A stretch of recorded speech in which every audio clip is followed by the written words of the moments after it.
L'important de ce musée, et j'espère de cette pièce, c'est qu'avant tout, c'est un musée basé sur l'intuition et sur une intuition très précise, puisque c'est l'intuition d'aimer les gens qui vont y venir.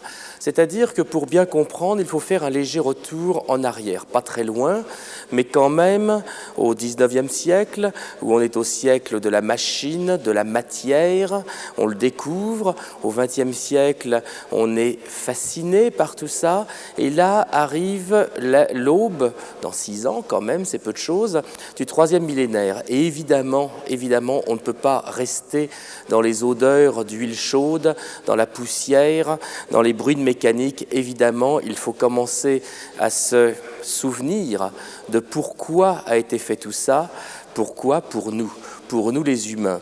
Et voilà, pour la première fois, ce n'est pas la matière pour la matière, le produit pour le produit, l'architecture pour l'architecture.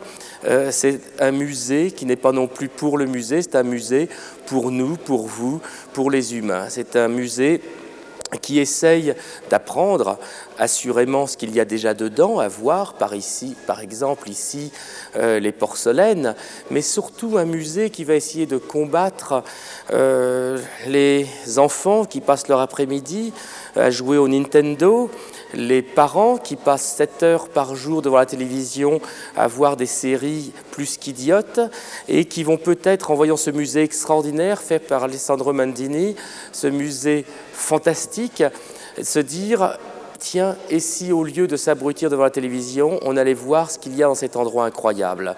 Et dans cet endroit incroyable, je le répète, ils vont peut-être regarder, comprendre certaines choses, mais avant tout, ils vont recevoir de la sympathie, de l'enthousiasme. Et c'est là que ça se passe aujourd'hui, car ne l'oublions pas, c'est ça dont nous avons le plus besoin, c'est-à-dire d'amour.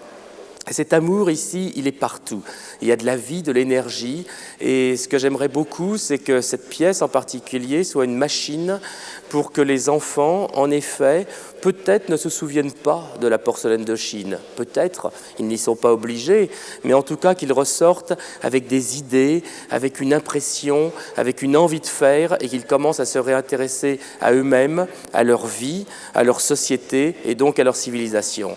Si ce musée et cette pièce a déjà servi à ça, c'est-à-dire à dire arrêtez d'être des spectateurs passifs, des consommateurs, redevenez des acteurs, et bien dans ce cas-là, c'est déjà fait.